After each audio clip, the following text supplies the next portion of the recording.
Welcome back, ladies and gentlemen, to another episode of How to Deal with Datacrons. Today we'll be looking at none other than Darth Sidious, lead, and yes, he is obviously the master of Lord Vader.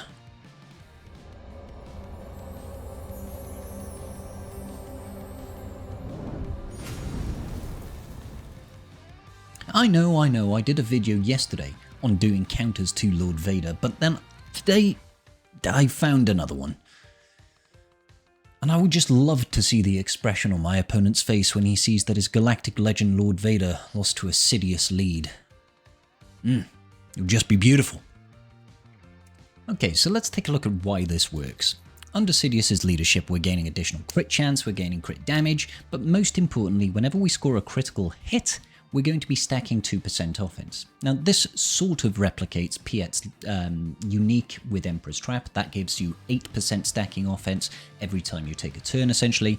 This is giving us 2% stacking offense whenever we crit. Now, don't forget, Force Crush is an AoE, so we can hit everybody in one turn and potentially stack 10% crit damage. Oh, sorry, 10% offense, not crit damage.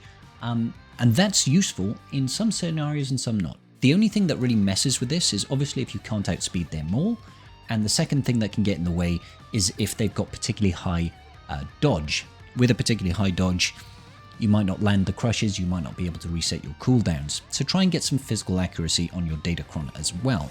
But apart from that, the same principle applies to every Lord Vader counter. You just have to make sure you interrupt maul, and don't die like that at the start. Oh dear, I think we're just going to die immediately. Ooh, that was close. So let's always Force Crush on Maul at the start, and then make sure we don't hit Piet because he will counterattack. Can't counterattack against the Force Crush though. See, this is where we play it differently. This time, whenever we've got an opportunity to do an attack, we are going to take it. We're not going to circle back around through Merciless Massacre because we want to try and land those critical hits as frequently as possible. Make sure you always get those Force Crushes off on Piet and Maul in particular if Piet's in this team because we don't want him counterattacking. And then we're just going to crush and crush and crush and crush. And round we go.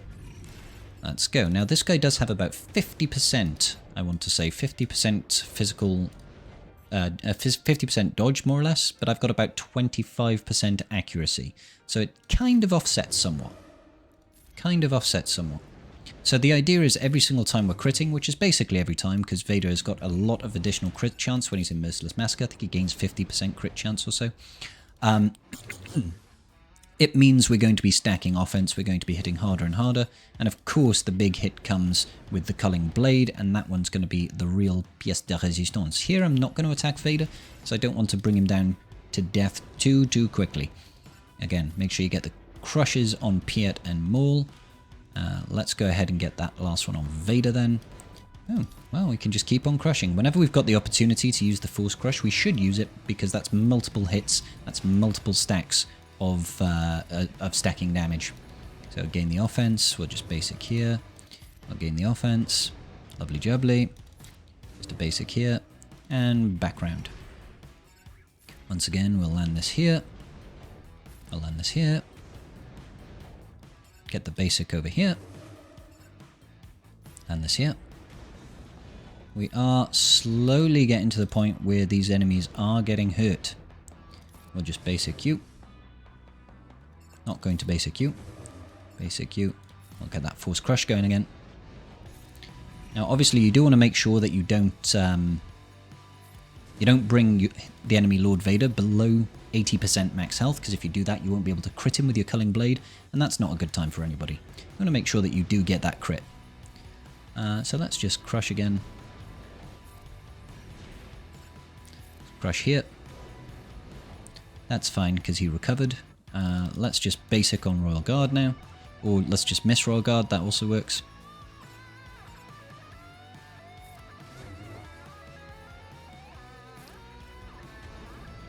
Alright, okay, so now I feel like we should be looking to get our Culling Blade off on Lord Vader. Let's see what the damage is like. Big hits, guys, big hits. Papwam! Nearly 700,000 damage. The good thing about this setup as well is that once you have killed Lord Vader, like I have here, you are not then stuck in a position where you can't kill Royal Guard, because Vader has stacked so much offense, he keeps that for the entire battle. So there's no way you're going to get stuck behind Lord Vader. Behind Royal Guard even. Which is nice. You've also got Palps in here for that shock. Plus it's just nice to say that we can use Sidious lead. So let's go back into Culling Blade and let's go for another big hit on Royal Guard. I love to see it. I love to see it. Well, hopefully this video was interesting for you guys. I enjoyed making it. Do let me know, what Lord Vader counter are you using? I am aware that the Tarkin lead for this one here that I've only just figured out about because people informed me. Tarkin lead also offers a very, very reliable way of countering Lord Vader because he applies a defense down debuff that actually stacks on itself. So that when you go for a Culling Blade, there are multiple stacks of defense down on Lord Vader, and you multiply your damage exponentially when you use your Culling Blade. That is probably the counter that I would most like to use, but I just thought this one was good fun. Let me know in the comments down below, what are you going to use to kill Lord Vader? 3v3 is next. I'm going to cry. Bye.